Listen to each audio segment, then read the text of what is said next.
Work, poverty and local tensions in Whitechapel. GCSE History Paper 1, Historic Environment. Work and poverty in Whitechapel. Despite the presence of the Bell Foundry, the most well-known factory in the area, it was a struggle to find work.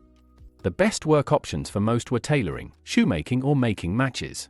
You often had to work in sweatshop which were cramped, dusty, had only natural light. You would work long hours, some worked 20 hours a day, and slept on site, for low wages.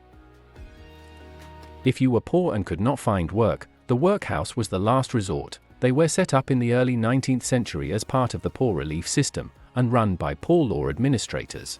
Inmates included the sick, old, disabled, orphans and unmarried mothers. Conditions in workhouses were made worse than outside to keep costs down by putting the poor off. You had to do tough manual labor and wear a uniform. Families were split up and could be punished for talking to each other.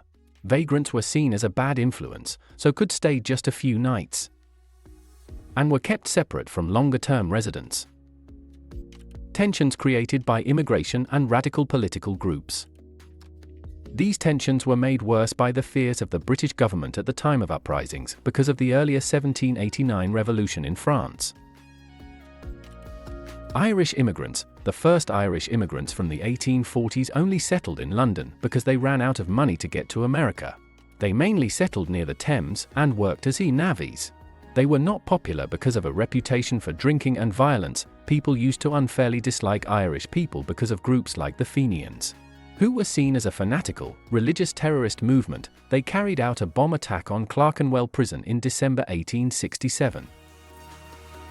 Jewish immigration.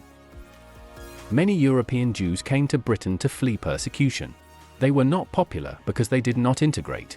As a result, some parts of Whitechapel were 95% Jewish. Many ended up working in Jewish-run sweatshop, who favored employing cheaper new arrivals over locals.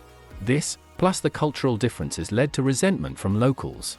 There was further anger as businesses who followed government rules could not compete with low sweatshop prices. Also, local shopkeepers suspected Jewish demands to trade on Sundays aimed to ruin their businesses. These tensions meant that the idea that the Ripper could be a Jew became a popular idea in the press. Political group. Socialists. They were a potentially revolutionary group. Socialist leaders, known as radicals, wanted to bring down the existing capitalist system. The SDF was set up in 1881 and were involved in the 1887 Trafalgar Square protest that led to the army restoring order in what became known as Bloody Sunday.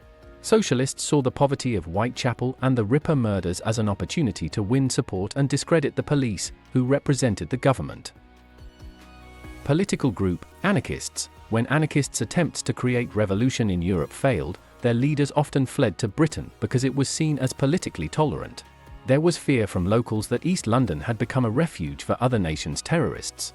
Even though the impact of anarchists was greatly exaggerated, in 1893, Special Branch began an undercover police operation to monitor any suspicious behavior.